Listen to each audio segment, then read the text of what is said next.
access technologies for cellular, which are the different multiple access techniques used for what is the meaning of multiple access and which are these different techniques. Multiple ऍक्सेसचा अर्थ होतो की जी frequency करता तर त्या spectrum वर number of users correct, पण ते ऍक्सेस कोणत्या पद्धतीने करतात, कोणत्या मेथडने, that method is nothing but a multiple access methods.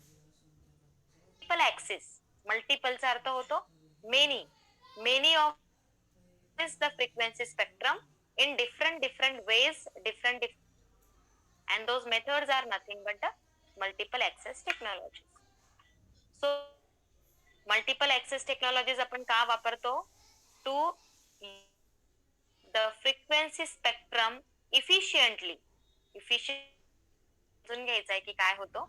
To utilize the frequency spectrum efficiently, access methods are introduced. Through the it is possible to share the communication capacity of the cellular system among large number of systems. Okay, so with the help of multiple access, it is share the frequency band, share the time slot, share the complete capacity of the system based on stations and the users. Okay, so त्या frequency bands किंवा जी use करताय ती तुम्ही sharing form मध्ये use करू शकता due to multiple access. Okay, हे त्याचं सिंपल मिनिंग आहे. सो मल्टिपल ऍक्सेस टेक्निक्स चे, so they are also mentioned here. First is FDMA. FDMA stands for frequency division multiple access. Second is TDMA, called as a time division multiple, and third is CDMA, that is code division multiple access. These are nothing but the multiple access technique. म्हणजे ह्या technique through तुम्ही multiple access देऊ शकता at A time. Multiple particular frequency spectrum use करू शकता communication साठी. Already हा जो पार्ट आहे हा तुम्ही मागच्या काही सेमिस्टर मध्ये FDMA, TDMA and CDMA. Okay, so one by one them and we will try to compare what will be the difference between FDMA.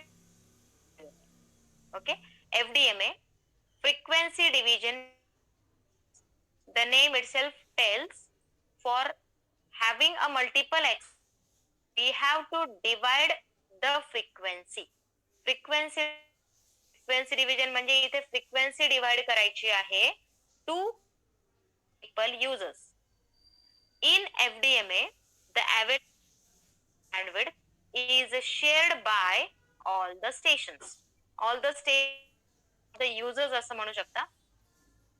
FDMA आपण काय, आपण पूर्ण जी चॅनलची बँडविड्थ आहे म्हणजे पूर्ण जो स्पेक्ट्रम आहे शेअर करतोय, shared by multiple users. That means each station will have specific slot reserved in the entire. म्हणजे जर तुम्हाला पूर्ण एंटायर बँडविड्थ दिलेली असेल तर त्या पूर्ण प्रत्येक स्टेशनला, प्रत्येक युजरला स्पेसिफिक बँड ऑफ केली असेल आणि त्या फ्रिक्वेन्सीचा यूज तो स्टेशन करू शकतो for communication. Right, so station will use its allocated frequency band to send. So what will happen? Each station or each use its allocated frequency band. जी त्याला तीच फ्रिक्वेन्सी बँड तो यूज करणार आणि त्या band data किंवा जी information आहे ती send करणार किंवा ट्रान्सफर करणार. इट्स दस reserved for a specific station. सांगितलं मी पूर्ण स्पेक्ट्रम. आता सपोज मला जर कन्सेप्ट एखादा कम्युनिकेशन साठी यूज करायचं असेल तर very first thing I will calculate many stations are available. Suppose माझ्याकडे जर 100 स्टेशन्स आहे, करावं लागेल ती पूर्ण जी बँड आहे किंवा पूर्ण जी स्पेक्ट्रम आहे डिवाइड करावं लागेल. Correct. I have to divide my complete spectrum 100 parts or 100 bands, and now each station will give a separate band for communication. Correct. So इथे एक डायग्राम, त्या डायग्राम मधनं तुमच्या लक्षात येऊन जाईल, दिस इज टोटल अवेलेबल बँडविड्थ, म्हणजे टोटल स्पेक्ट्रम जी आहे ती ही दिलेली आहे. याच्यामध्ये ही जी ऍक्सिस आहे ही सुद्धा फ्रिक्वेन्सी आहे, म्हणजे आपल्याला फ्रिक्वेन्सी डिवाइड करायची. ठीक आहे. देन इथे हा जो पार्ट आहे बघा, मध्ये काय दाखवलंय, station 1. Correct. So station 1 using the frequency from F0 to F1. Okay. एक ते फ्रिक्वेन्सीची किंवा त्या बँडची ज्याची रेंज होते. So this particular frequency band will be allocated. ठीक आहे. Then for station 2 or the user 2, frequency band from F2 to F3 will be allocated. For frequency band from F4 to allocated, and this will be continued. ठीक है. n number of stations are there or n number of users are there, so station the separate frequency band will be allocated. ठीक है. That user or that station will use only that particular band transferring of the data. Correct. So this जे FDMA. आता ह्या diagram मध्ये तुम्हाला काही guard bands दिसतील. Guard bands purpose असतं की सपोज ही जी फ्रिक्वेन्सी बँड तुम्ही जर नंबर ऑफ स्मॉल बँड्स मध्ये, आणि जर इथे नसले असते किंवा इथे गार्ड बँड जर प्रोव्हाइडेड नाहीये तर काय होणार आहे, बऱ्याच वेळा आहे म्हणजे F0 to F1 आणि F2 to F3 ह्या ज्या फ्रिक्वेन्सी एकमेकांमध्ये ओव्हरलॅप होऊ शकतात, आणि जर फ्रिक्वेन्सी बँड त्यांची सिग्नल सुद्धा ओव्हरलॅप होते जे ट्रान्सफर होते आहे, आणि क्रॉसटॉक तुम्हाला ऐकायला येईल किंवा काही इंटरफेरन्सेस त्या सिग्नल मध्ये मिळेल. So you will not be able to get a proper signal और proper data. To avoid that part, कुठलाही इंटरफेरन्स प्रोड्यूस होऊ नये म्हणून फ्रिक्वेन्सी बँड मध्ये एक छोटासा गार्ड बँड प्रोव्हाइड, म्हणजे इथला जो पार्ट असतो हा वॅकंट असतो, इथे कुठलाही डेटा अवेलेबल. मग या दोन्हीही स्टेशन्स मधली जी फ्रिक्वेन्सी बँड आहे नाही. Okay. So this is about what is the meaning of FDMA.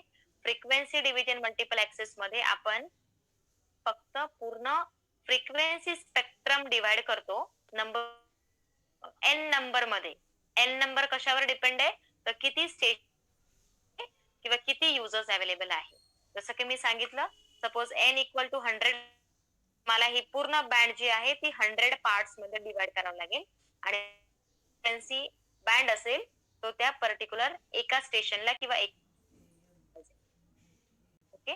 So this is called as a F frequency division multiple access. Actually हा FDMA चा आपण थोडं शॉर्ट मध्ये सुद्धा युनिट मध्ये. ठीक आहे. सो त्यात मी सांगितलं होतं की जी नॉर्मल जी होती, म्हणजे ज्याच्या थ्रू तुम्ही फक्त अॅनालॉग सिग्नल ट्रान्सफर करायचे, तर अॅनालॉग सिग्नल साठी आपण नॉर्मली FDMA हा कॉन्सेप्ट, ओके, डिजिटल मध्ये सुद्धा वापरला जातो, बट कन्सेप्ट हा अॅनालॉग पासून सुरू झाला होता. आणि आपल्याकडे जे सेकंड 2G जे स्टँडर्ड होते, 2G स्टँडर्ड मध्ये जसं की GSM होतं, तर त्या केस मध्ये सुद्धा GSM मध्ये किंवा IS-95 मध्ये, तर GSM मध्ये आपण बेसिकली FDMA इन्क्लूड केला होता. FDMA, but we know that in digital type of communication we were preferring.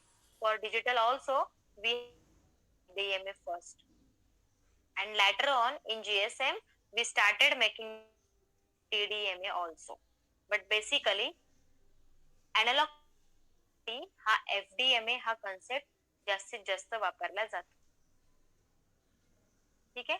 So this is about the frequency division. Now second method is time division multiple access, TDMA. The name itself tells TDMA means multiple access. That means for accessing a multiple user are dividing the time now, not the frequency. काय करतोय? Time divide करतोय, frequency स्पेक्ट्रमला divide नाही करत आहे. The entire bandwidth can be used by every user. आता काय पूर्ण असेल म्हणजे पूर्ण जो स्पेक्ट्रम दिलेला असेल तर तो पूर्ण स्पेक्ट्रम यूज करू शकता, बट नॉट सायमल्टेनियस. म्हणजे असं नाहीये की त्या बँडला फ्रिक्वेन्सी पार्ट मध्ये डिवाइड करा, फ्रिक्वेन्सी बँड त्या युजरला द्या, असं नाही करायचंय. ती पूर्णची पूर्ण कोणत्याही फ्रिक्वेन्सी जी रेंज आहे ती सगळे युजर्स यूज करू शकता. Can't do it simultaneously. Simultaneously का करू नाही शकत? आपण ती पूर्ण जी बँड आहे ही वेगवेगळ्या टाइम करतोय, टाइम स्लॉट्स मध्ये, not in the frequency part but in the time, and according to that the user can access, use the entire bandwidth only for serverला एक स्पेक्ट्रम यूज करा, बट त्यांना एक स्पेसिफिक टाइम स्लॉट असतो, फक्त त्याच time slot मध्ये ते त्या फ्रिक्वेन्सी करू शकतात. Correct? That means here time division, time slots, we are allocating the time, right, for the user they can access. Thus each channel is allocated a time slot during which it can send its data. Okay, so प्रत्येक युजरला एक time slot allot केलेला असतो आणि फक्त तेच तो data send करू शकतो, ट्रान्सफर करू शकतो. Thus is shared and frequency band is not shared. FDMA concept मध्ये फ्रिक्वेन्सी बँड शेअर करत होतो. फ्रिक्वेन्सी बँड कॉमन आहे सर्वांसाठी, फ्रिक्वेन्सी बँड शेअर नाही करत, शेअर करतोय time slot. Time is shared. Okay, म्हणून या मेथडला मल्टिपल ऍक्सेस. सो इथे पण एक डायग्राम दिलेली आहे, स्टेशन 1, स्टेशन 2, स्टेशन 3, इकडे एन. पण आता ही जी बँड आहे ही फ्रिक्वेन्सी बँड नाहीये, पण हा टाइम बँड, म्हणजे इथं तुम्हाला जे ऍक्सेस दिसेल ती टाइम असेल आणि ह्या बँड वर ते आपण काय नंबर ऑफ टाइम स्लॉट्स असे फॉर्म केले. ओके, आता आपण अलॉट करू शकतो वेगवेगळ्या युजर्सला किंवा वेगवेगळ्या स्टेशनला. पहिला जो हा टाइम स्लॉट आपण स्टेशन 1 ला अलॉट केला, स्लॉट स्टेशन 2 ला अलॉट केला, हा टाइम स्लॉट स्टेशन 3 ला, and you can give the time. इथे सुद्धा पहिले कॅल्क्युलेट करावं लागेल की किती स्टेशन आहे किंवा किती युजर्स अवेलेबल आहे आणि त्याच्यानुसार आपल्याला तो time slot. Correct? While dividing the time slot also that no any time slot will get overlap. Overlapping करायला सुद्धा इथे आता गार्ड टाइम आहे. गार्ड टाइम म्हणजे इथं वॅकंट टाइम आपण दाखवतोय. हा वॅकंट टाइम कशासाठी आहे? Just overlapping of the 2 time slots. हा गार्ड टाइम दिलेला असतो, म्हणजे कोणत्याही टाइम स्लॉट मध्ये ओव्हर नाही. Okay, times are introduced between time slots in order to prevent any crosstalk. No any data transmission text during the guards. Okay, guard timeचा use कशासाठी का बरं? Just to avoid the adjacent channel interferences or just to avoid the which may get produced if no guard time is provided. Okay, time मध्ये कुठल्याही प्रकारची information किंवा कुठल्याही प्रकारचा डेटा आपण they are left as a vacant. जो data transfer आणि फक्त त्याच टाइम स्लॉट मध्ये होतो. प्रत्येक युजर साठी सेपरेट हा दिलेला आहे. Okay, so this method is TDMA, time division multiple access. लक्षात, frequency division multiple access, then time division multiple access. And the third is code division multiple access, that is CDMA. I think आपला time आता संपत आलाय. ठीक आहे. So जेवढं cover करतोय that is okay, but हाच पार्ट आपण उद्या परत कंटिन्यू करणार. समजतंय ना मी काय सांगते? TDMA FDMA दोन्ही कन्सेप्ट लक्षात आले तुमच्या? लास्टला क्लिअर दिसत नाही यार. आता क्लिअर दिसत नाही काय लिहिलंय ते. ठीक आहे. Code division multiple access. The name itself tells now. Here for the multiple, I mean accessing the spectrum by users, we are dividing the code now. Code. Now what is the हा code जो आहे it plays a very very important part. सिक्युरिटीची गरज असते, सिक्युरिटीची गरज किंवा जे advanced आता जे होतोय कम्युनिकेशन साठी, तर त्या केसमध्ये आपण नॉर्मली यूज करतो कोड डिव्हिजन. कारण मध्ये आपण फ्रिक्वेन्सी शेअरिंग करू शकतो, टाइम शेअरिंग करू शकतो. अलॉंग विथ दॅट आपण युजरला एक युनिक आणि स्पेसिफिक कोड की ज्याच्या सहारे तो कम्युनिकेशन करू शकतो. जर तुम्ही बघितलं तर मागच्या सेमेस्टर मध्ये आपल्याकडे काही मेथड्स होते, स्प्रेड स्पेक्ट्रम टेक्निक्स होत्या मे बी. ओके, मागच्या सेमेस्टर मध्ये तर कोड डिव्हिजन आपण नॉर्मली स्प्रेड स्पेक्ट्रम टेक्निक्स वापर, डायरेक्ट सिक्वेन्स स्प्रेड स्पेक्ट्रम, हे तर तुम्ही ऐकलं असेल. DSS टाइपचे जे मेथड आहे स्प्रेड स्पेक्ट्रम साठी, तर ती मेथड आपण मध्ये यूज करतो. ओके.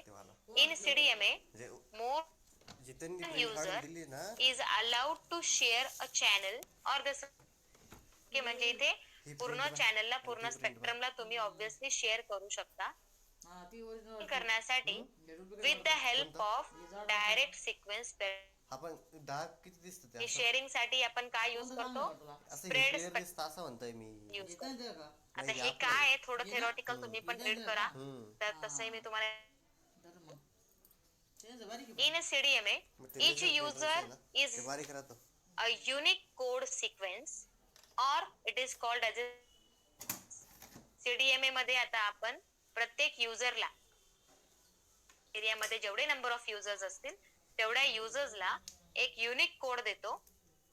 युनिक